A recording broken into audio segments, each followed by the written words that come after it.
Okay, so this is what a typical day in the van might look like. You'll wake up and do a half-ass stretch in bed because there's no other place to do it. And then immediately start picking the bed up so that you have room to do anything else during the day. So I put the pillows in the overhead compartment and I fold the blankets and put those aside for now. Between this wool blanket and my fuzzy blanket, I really do stay really warm in the evening. Then I just gather all the sheets and put them in the middle of the mattress pad and then fold that taco style and shove that into the overhead compartment as well. This mattress pad has suffered greatly from pushing and shoving it into this overhead compartment. Then I start working on picking up the cushions for the couch and sliding the bench in on both sides. Both seats also lock into place so that they don't move while driving.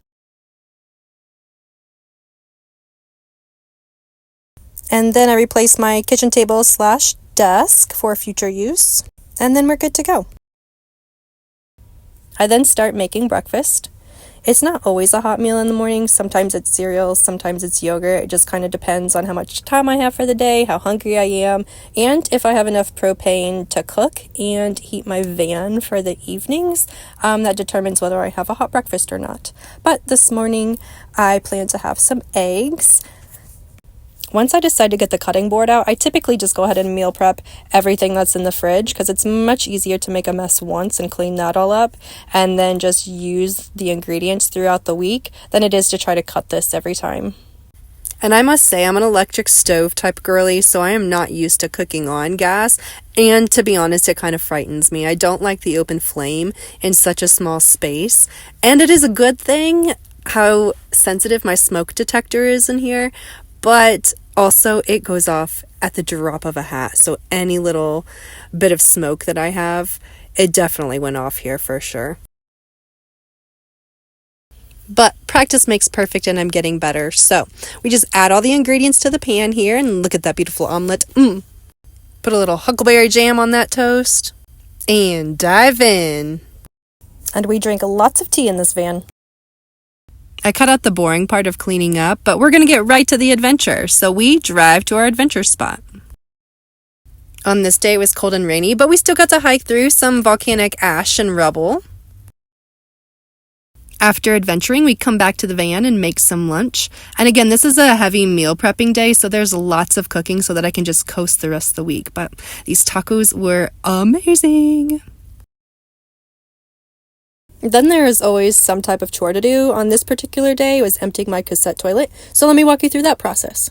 You start by taking off the garage boxes so that you can open the back doors and unlocking the cassette door to get the cassette out. Then taking it to a vault toilet or a dump station and emptying it, screwing the cap back on and closing all ports, and then replacing it back in the toilet system. I then throw some Happy Camper and some water in the system to mitigate any odors. Give the seat a good scrub, wash my hands, and call her good.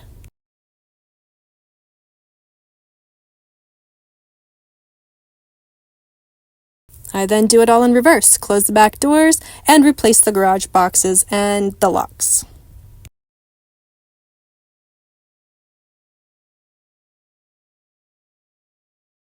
And we're good to go, so we're back on the road to head to our sleep spot.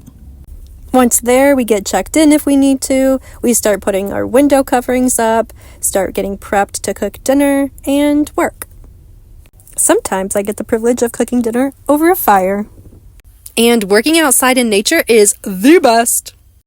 And no judgments here because I do eat a lot, but there are evenings I give myself a little snack while I wind down with some TV.